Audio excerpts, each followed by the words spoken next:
Good morning.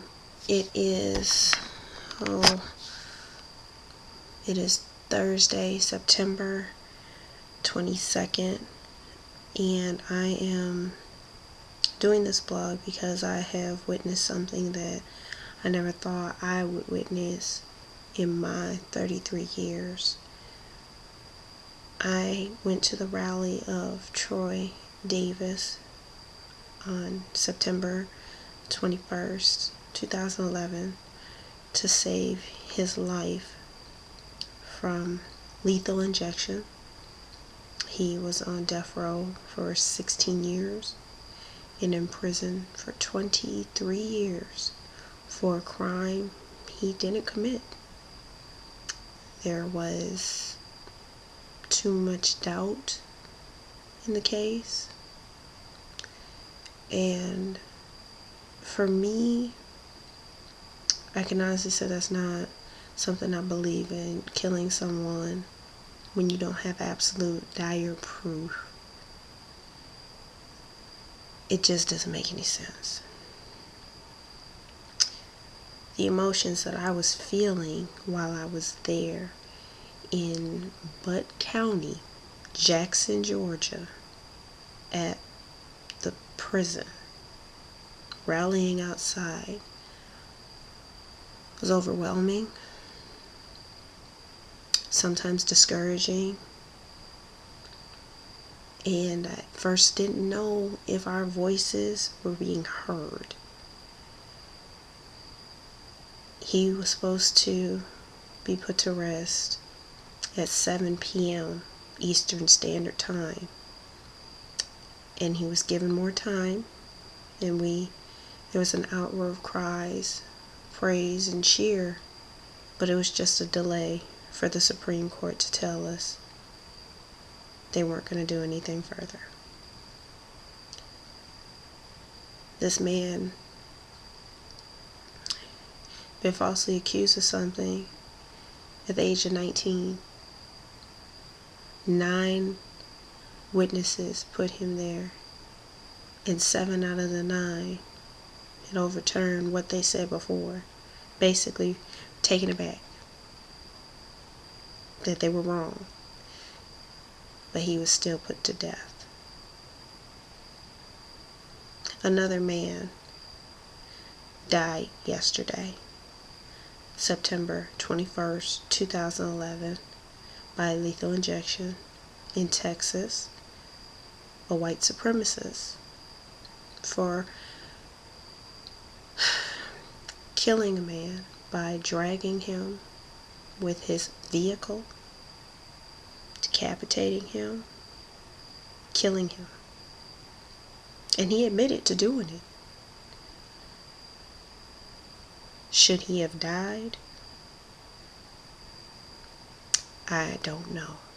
And I say that because if it was my dad, my brother, my nephew, my cousin, and someone just outright admittedly killed him because of a hate crime,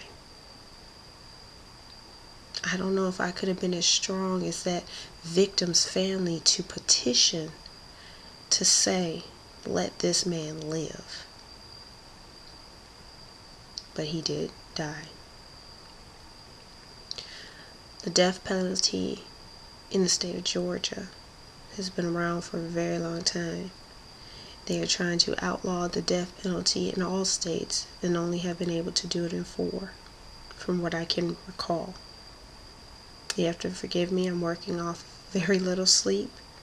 I just got in, but I wanted to make my voice heard so that you know this was not by choice that I've moved down to Georgia. It was by fate. There are things that I've seen here that I never thought I would see. Some say those that have lived in Minnesota have been sheltered and naive from the fact of what really goes on in the real world. I am living proof that I made history today by trying to save a man's life, hoping that it didn't fall on deaf ears.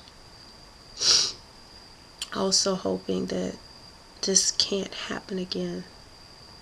We have a judicial system for a reason. People, we need to get better. We need to stop waiting till the last minute to support something or someone that we know is not right. This is not about race for me, because if you know me, I am biracial. I'm not standing anywhere based off of race alone. I'm standing for the truth in a human's life that was taken wrongfully.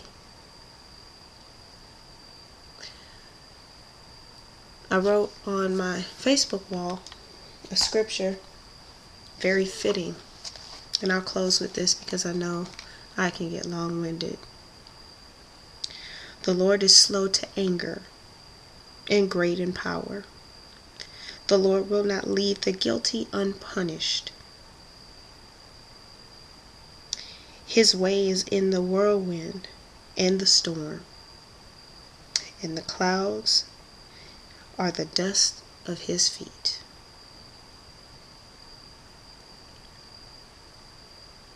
I believe that all things happen for a reason, and I believe that Troy Davis did not die in vain.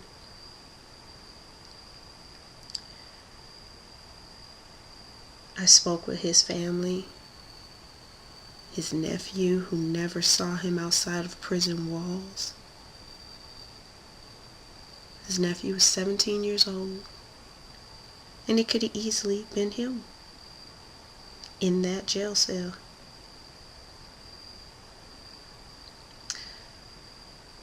I'm going to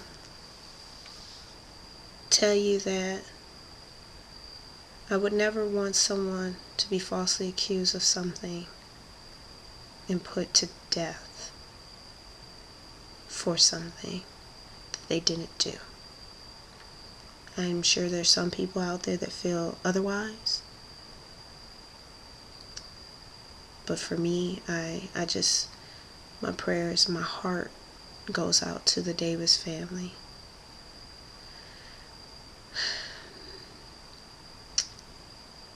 Rest in peace, Troy Davis. You will be missed.